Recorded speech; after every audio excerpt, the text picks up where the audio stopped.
Muy bien, queridos, ¿tiene su Biblia allí cerca suyo, ya sea a través del teléfono, del computador?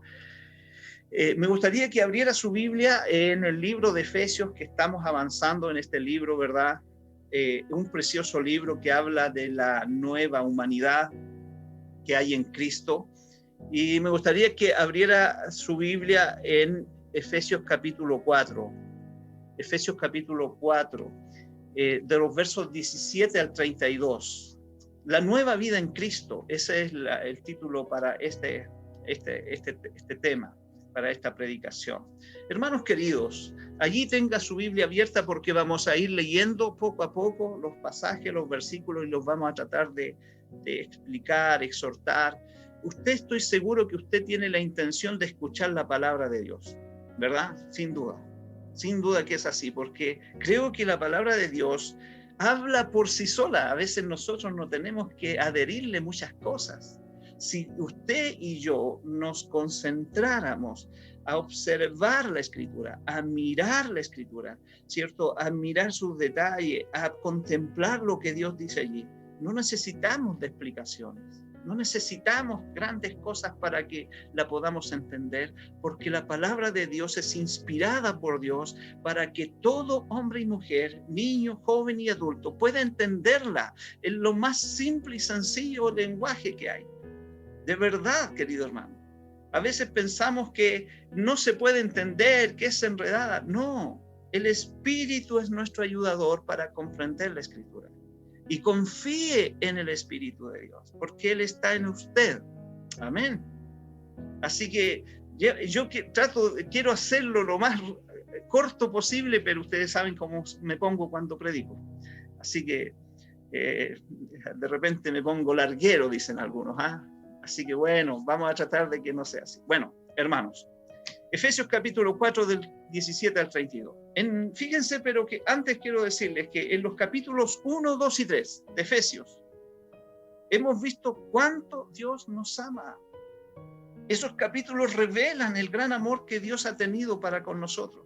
Y no solamente revela eso, sino que también revela cuántas cosas ha hecho Dios por nosotros.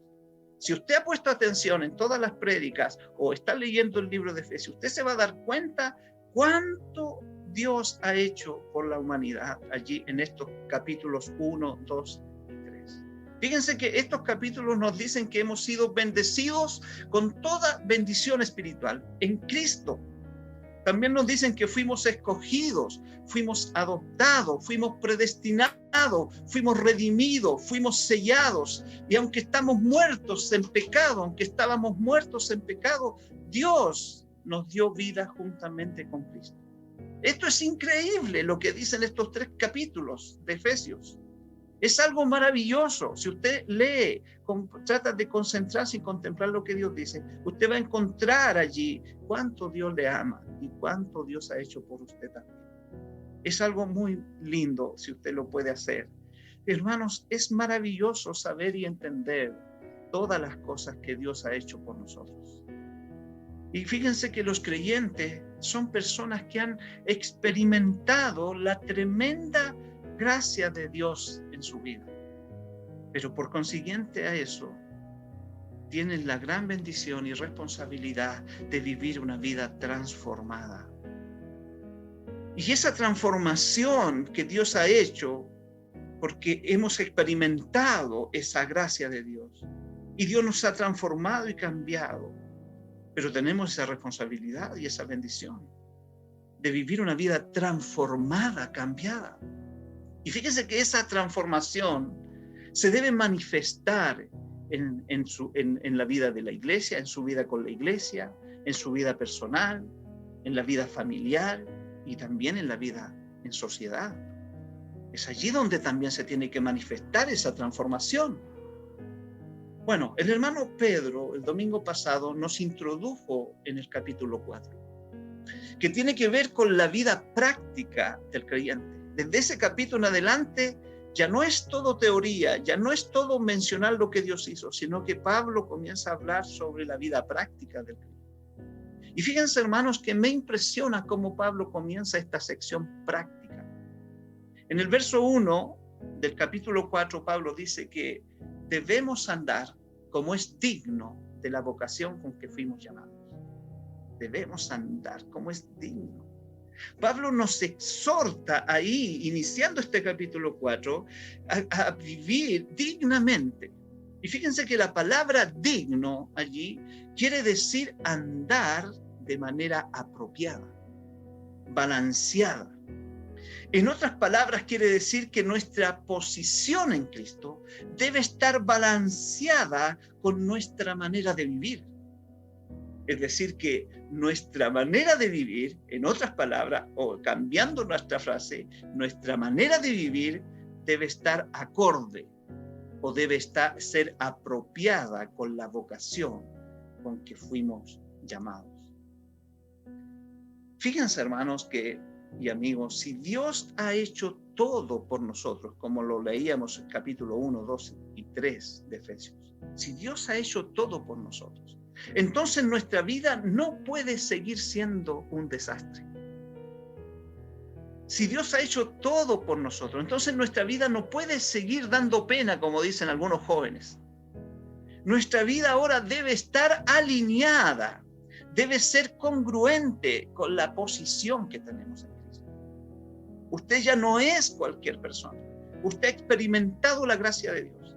Usted ya no puede estar, ¿cierto?, con una vida, ¿cierto?, incongruente, sino que nuestra vida tiene que estar alineada con la posición que tenemos hoy en Jesucristo. Y fíjense que lo primero que Pablo compartió en esta sección práctica del capítulo 4, del 1 al 16, fue acerca de la unidad de la iglesia. Dios desea que vivamos en armonía. Usted, con su prójimo, con nuestros hermanos, con los que a veces nos llevamos bien y a veces no nos llevamos muy bien, con los que quizás no nos simpatizan mucho. Bueno, pero Dios quiere que como iglesia vivamos en unidad, en armonía como iglesia.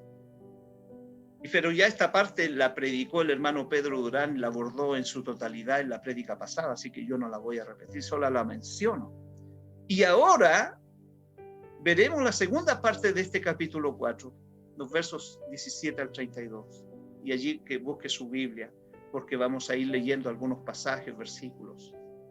En estos versos del 17 al 32, Pablo nos exhorta, fíjense, primero en la primera parte nos dice que vivamos dignamente, y ahora nos exhorta Pablo en esta segunda parte del capítulo 4 a no vivir como los gentiles. ¿Quiénes son los gentiles? En este caso, los gentiles son los que no creen, los incrédulos. Pablo aquí nos exhorta a no vivir como ellos. Nos solicita a no vivir como los que no creen en Dios. Él da algunas razones por las cuales no debemos vivir como aquellos que no creen en Dios. Leamos, por ejemplo, Efesios capítulo 4, 17 al 21. Dice lo siguiente: esto, por lo tanto, digo y requiero en el Señor, que ya no anden como los gentiles, que andan en la vanidad de su mente, teniendo el entendimiento entenebrecido, ajenos de la vida de Dios, por la ignorancia que en ellos hay, por la dureza de su corazón, los cuales después que perdieron toda sensibilidad, se entregaron a la lascivia, conducta libertina y descarada en realidad, para cometer con avidez toda clase de impureza. Mas ustedes no han aprendido así a Cristo. Si en verdad le han escuchado y han sido por él enseñados conforme a la verdad que está en Jesús. Fíjense este tremendo pasaje que comienza esta segunda parte del capítulo 4. Pablo nos exhorta a no vivir como los gentiles porque hay razones por las cuales no debemos vivir como ellos. Y comienza aquí, Pablo comienza diciendo, comienza diciendo, esto digo y requiero en el Señor, que ya no anden como los otros gentiles.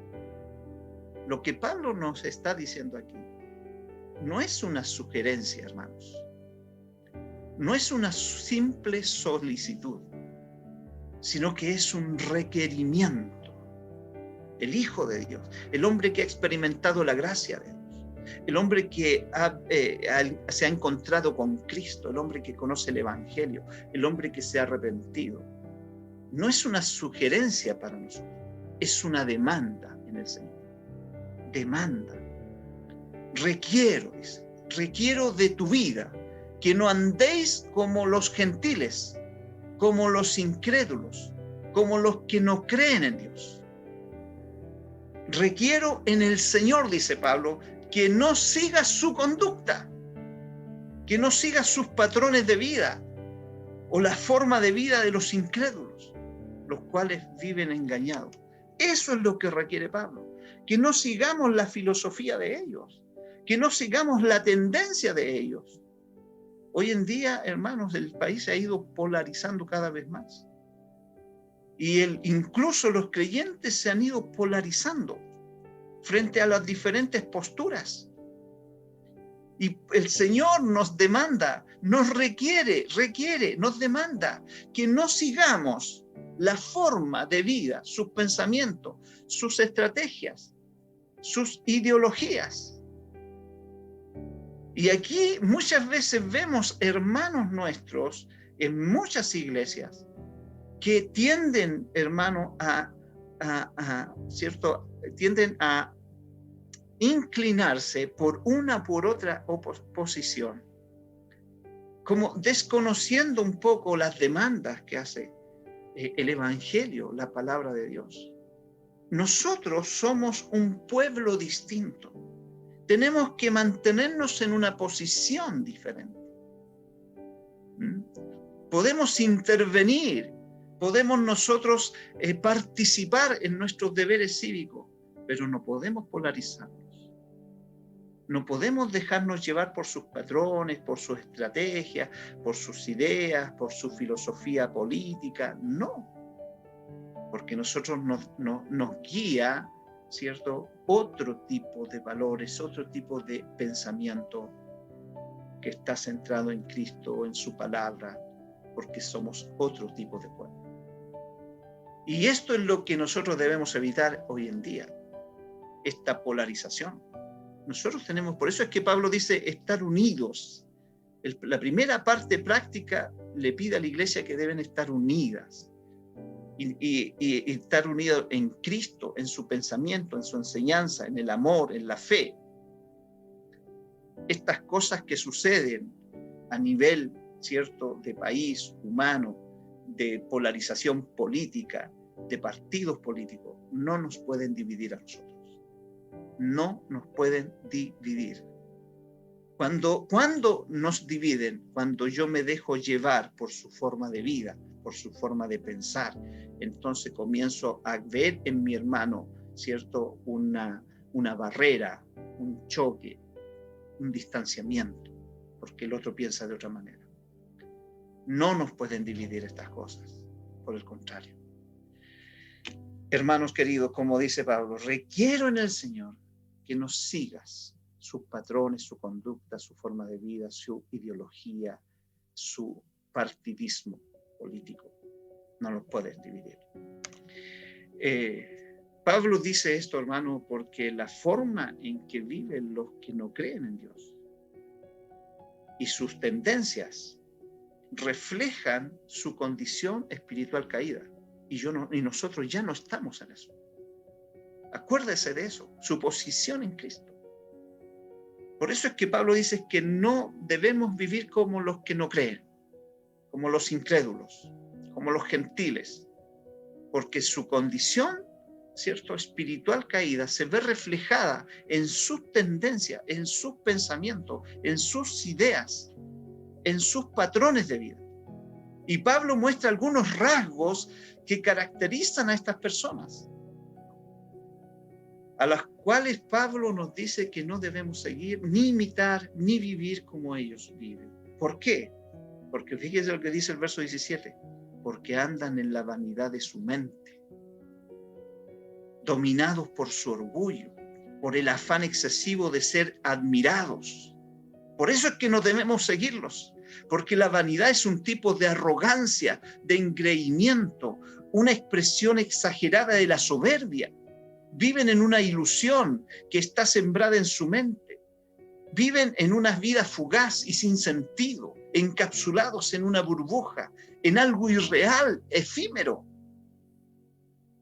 Por eso es que no debemos seguirlo, porque viven en esa vanidad de su mente. Esa es la realidad de todo ser humano sin Cristo, encerrados en esa vanidad, sin poder ver la realidad, la verdad, ajenos a la verdad, a la verdadera vida que está en Dios. Por eso es que Pablo nos dice: no vivan como los gentiles, no los sigan, no los imiten, porque viven en esa vanidad de mente. El verso 18 dice: tienen el entendimiento entenebrecido, están ciegos, viven en oscuridad, su entendimiento está sin luz. Fíjense, yo pongo nota aquí, ponga paréntesis aquí o ponga comillas aquí. No es que no sean inteligentes, no estoy hablando de eso, pero por más cultura y educación que hayan adquirido, de todos modos, dice, son irracionales y por ende no hay capacidad de distinguir la mentira y el engaño en el que están. Son simples títeres manejados por la filosofía y estratagemas de Satanás, del diablo que gobierna este mundo y que lleva a las naciones y a los pueblos a la destrucción. Fíjense que estas personas que no creen en Dios llevan una vida impuesta por el enemigo que los esclaviza. Por eso es que no debemos seguirle. El verso 18 dice: porque no debemos seguirle ni vivir como ellos ni imitarles, porque están ajenos a la vida de Dios. Están ajenos a la vida de Dios. Ajenos a la familia de Dios. Una persona ajena a Dios es una persona que nunca tiene comunión con Dios.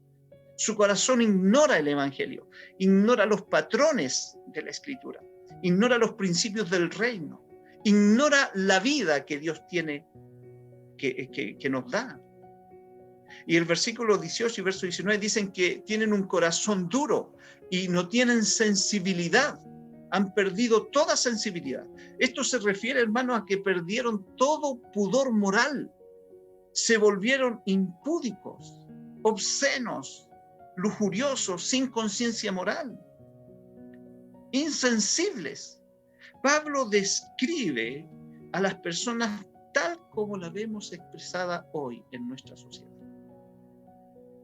Mujeres con mujeres, hombres con hombres, bestias con humanos, pedófilos, violadores, fornicarios, abortistas, etcétera y etcétera, súmele y súmele.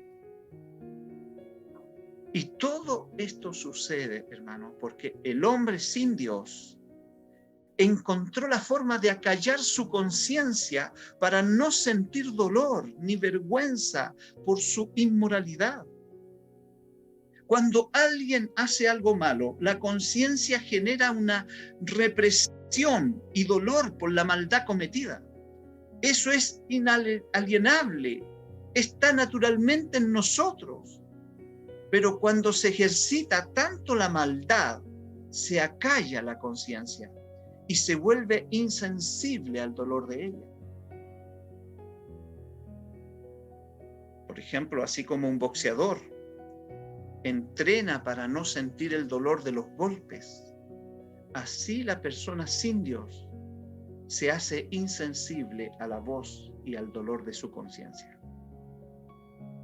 Y yo aquí tengo un reparo también. A veces esta forma de insensibilidad, hermano, sucede también en el ámbito cristiano, en los creyentes. Cuando un creyente no quiere renunciar a un pecado oculto, a un vicio o a un rencor, etc., está en peligro de volverse insensible.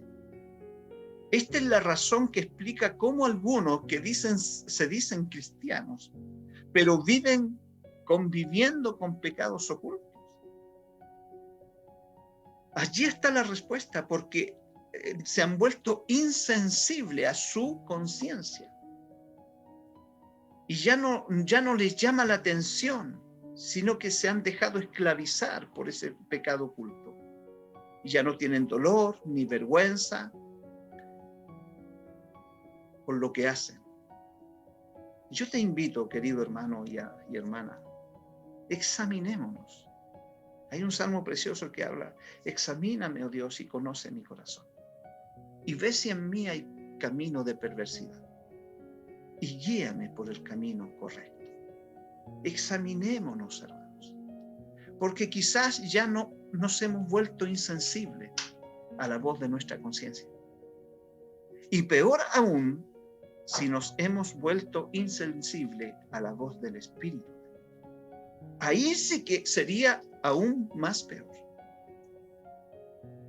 Así que te invito a que tú te examines, porque esa insensibilidad la podemos, ¿cierto?, cultivar hasta volvernos insensibles al mal, al pecado que estamos frecuentando. El Señor nos quiere libertar de eso. Fíjense también, Pablo en el verso 19 dice que son lascivos, y esto es impuros, indecentes. No podemos vivir como ellos, entregados a los deleites carnales, y esto surge como consecuencia de la insensibilidad mencionada anteriormente. Cuando se vuelven insensibles las personas, se entregan de lleno a los deleites pecaminosos y desordenados de la carne. El verso 19 dice que tienen avidez por toda clase de impureza. Recurren al mal con toda velocidad, tienen un enorme apetito por lo inmoral. Nunca quedan satisfechos, siempre, cada vez quieren más y más. ¿Saben qué? Cuando yo veía esto, hermanos, esto habla de una sociedad como la de Sodoma y Gomorra, la verdad de las cosas. Pervertida y depravada totalmente, apartada de Dios, sin ningún precepto moral. Rechazan todo tipo de autoridad para dar rienda suelta a su perversión.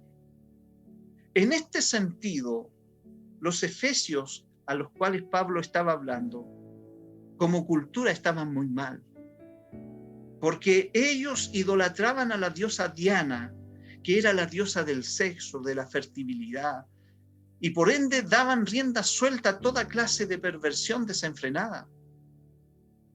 Y yo creo, hermanos, que como usted, que no hace falta argumentar mucho para demostrar que estamos frente a ese tipo de sociedad pervertida en estos tiempos. A veces nosotros vivimos muy encapsulados, pero no sabemos qué es lo que se vierte. Hoy en día hasta que se quieren legalizar conductas, hermanos, que atentan contra la inocencia de los niños. Fíjense qué mente humana puede de alguna forma aprobar legalmente la pedofilia. Eso es la degradación de la impureza, el estado de pervertido, depravado totalmente. Y yo se los digo con todas sus palabras, hermanos, porque ese es el tipo de sociedad en la que estamos viviendo. Y vamos a ver cuál va a ser el resultado, ¿cierto?, de este plebiscito, porque no sabemos lo que se viene. Y necesitamos apercibirnos, estar alerta, velando. No importa el resultado, nosotros vamos a tener que seguir siendo iglesia en medio de cualquier escenario. Pero las condiciones pueden ser distintas. Las condiciones pueden ser distintas. Y la sociedad puede tomar un rumbo aún más de degradación de la que venimos teniendo. Pablo, hermanos, está describiendo la vida de Éfeso hace más de 2000 años atrás. Pero se vuelve muy familiar para nosotros en este tiempo, porque es lo que la sociedad vive también. La gente que no cree en Dios, en nuestros tiempos, muchos de ellos viven de la misma manera, porque están exactamente en la misma condición espiritual que la sociedad y la cultura de Efesios. Puede ser que el ser humano, hermanos, haya avanzado mucho tecnológicamente, pero en lo moral no ha cambiado en nada. Por el contrario, va en decadencia. Estas características son las más notables de una sociedad sin Cristo. Una sociedad que intencionalmente ignora a Dios, que no quiere someterse a su señorío ni sujetarse a sus preceptos. Una sociedad reprobada, que aún entendiendo que tales cosas son dignas de condenación, de igual forma se complacen en practicarlas. Si usted quiere ahondar en esta percepción de la Escritura frente a al hombre caído, lea Romanos capítulo 1 y allí se va a dar cuenta cómo los ve Dios en realidad a este hombre caído, a una sociedad caída. Lamentablemente, hermanos queridos, y yo digo lamentablemente porque nos hemos quedado mucho nosotros como iglesia, obviamente. Lamentablemente son este tipo de personas las que hoy quieren direccionar los destinos de nuestra nación y del mundo entero. Con estas características. Quieren direccionar, quieren alinear, quieren gobernar. Son estas las personas que quieren gobernar y moldear con una nueva cultura nuestra sociedad. Es una muy buena razón, entonces, hermanos, para que los creyentes se levanten en el nombre de Jesús e influencien con una vida distinta a la sociedad. Esto es lo que vemos aquí, esta descripción, cómo estamos viviendo como sociedad, cómo es el hombre caído, y que ese hombre caído quiere tomar posesión, quiere moldear, quiere, gobernar, quiere direccionar los destinos de nuestra sociedad, de nuestra nación, de nuestra familia, de las nuevas generaciones. Entonces nosotros como iglesia, creo que esto es una muy buena razón para que los creyentes, para que la iglesia se levante e influencie con una vida distinta nuestra sociedad. Que podamos sumergirnos en las diferentes esferas sociales e influenciar desde una perspectiva y desde una vida y desde valores distintos. Porque no podemos dejar la vida de nuestros hijos, de nuestra familia y de nuestra nación en manos de hombres con estas características. No se puede, hermanos, no se puede. No debemos.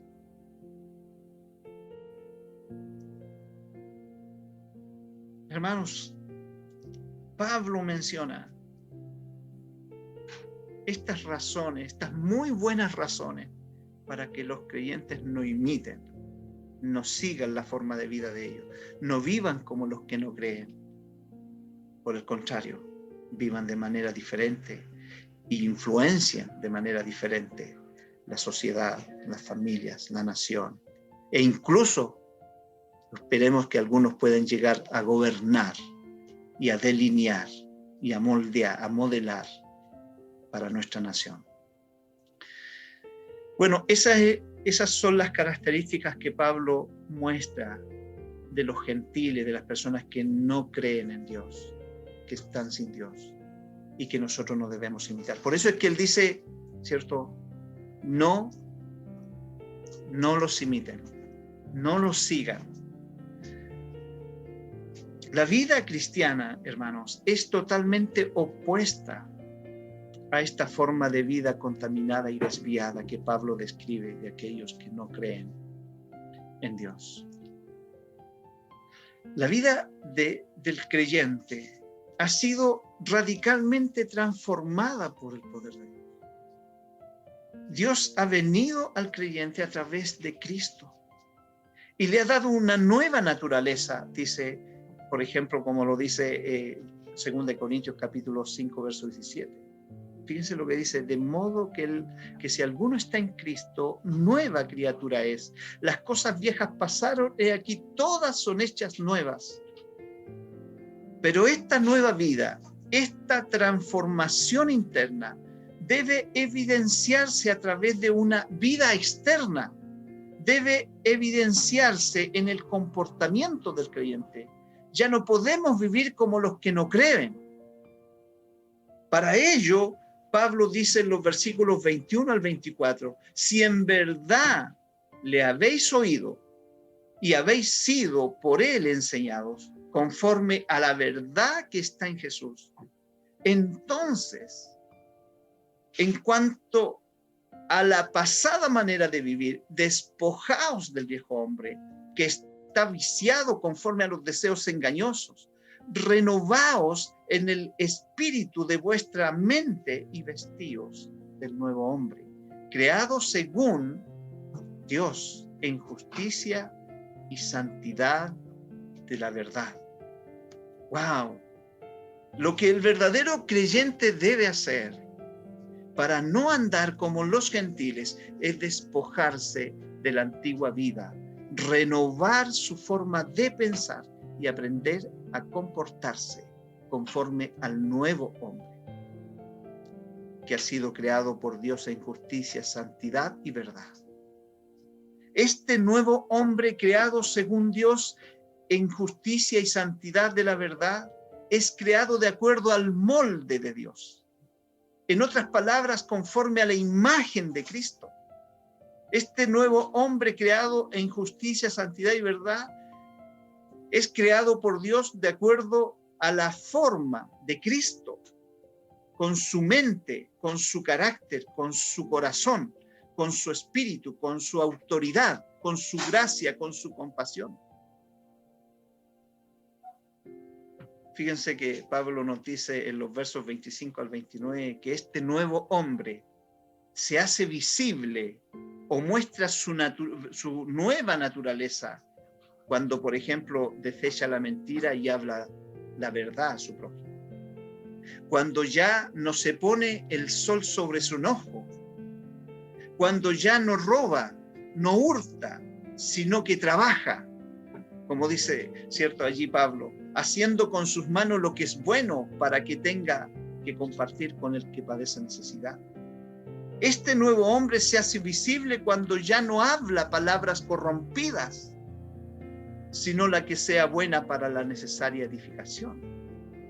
Fíjense cómo, de alguna forma, este nuevo hombre, cierto, que Dios ha puesto en el corazón del creyente, se hace visible con cosas prácticas. Desecha la mentira, habla verdad, no se aira, no se pone el sol sobre su enojo, no roba, sino que trabaja, no habla palabras corrompidas, sino que habla palabras que son necesarias para la edificación. Pero bueno, en términos generales, este nuevo hombre debe ser bueno con los demás, como lo dice el verso 32. Antes sed benignos unos con otros, misericordiosos, perdonando unos a otros, como Dios también os perdonó a vosotros en Cristo. Así, en términos generales, lo que está diciendo Pablo es eso. Antes sed benignos, sed buenos, sed misericordiosos, perdonándonos unos a otros, como Dios también nos perdonó. Este nuevo hombre no debe entristecer al Espíritu Santo, dice el verso 30, porque es por medio del Espíritu que los creyentes son sellados para el día de la redención. Qué tremendo, hermanos, qué tremendo. Bueno, les prometí que iba a tratar de ser más, más corto en esta predicación por el día que estamos viviendo, así que vamos a concluir. Hay mucho más que poder decir sobre este texto. Hay muchas cosas que quizás hubiese querido comentar y profundizar. Pero hermanos, este texto, este pasaje de Pablo, en este pasaje el apóstol Pablo requiere en el Señor que los creyentes no vivan como los gentiles, sino que procuren, dice él, despojarse de la naturaleza antigua, de la vida antigua que tenían y que se identificaban con aquellos gentiles, con aquellos que no creían. Procuren despojarse de esa naturaleza. Y también Pablo dice, deben renovarse en su mente. De la única manera de que no podamos vivir como ellos viven. Tenemos que renovar nuestros pensamientos, nuestros patrones de conducta, nuestra filosofía de vida, ser renovados en él. Y debemos vestirse, y deben vestirse con el nuevo hombre creado según Dios en justicia y santidad de la verdad. Hermanos queridos, este pasaje nos muestra que ser cristiano es un trabajo y que el cambio de naturaleza no es una cuestión mágica que nos cae del cielo, sino que es la consecuencia o resultado de nuestra disposición al cambio. El cambio requiere dedicación nuestra, requiere voluntad, disposición, requiere esfuerzo para poder dejar de vivir como aquellos que no creen, para poder renunciar a la vieja vida. Requiere de esfuerzo, requiere de voluntad, de dedicación para poder cambiar nuestra manera de pensar. Requiere de dedicación, requiere de disposición al cambio para poder vestirnos con la justicia y la santidad de la verdad de Dios. Queridos hermanos, que Dios les pueda bendecir en este tiempo. Desde acá Villarrica les animo en el Señor y esperar que Dios nos ayude a ser transformados, cambiados y a poder evidenciar la nueva vida que Él nos ha dado en Cristo Jesús. Les voy a invitar a orar unos minutos para ya ir cerrando esta reflexión, esta prédica, y que el Señor nos anime, que nos despojemos de la vieja vida, que nos renovemos, que nos vistamos de la justicia y de la verdad de Dios, de la nueva vida que Dios nos ha dado. Y no imitemos, y no vivamos, y no nos alineemos con los que no creen, con sus pensamientos y con sus patrones de vida y con su filosofía de vida, con su filosofía política. No nos alineemos, dice Pablo.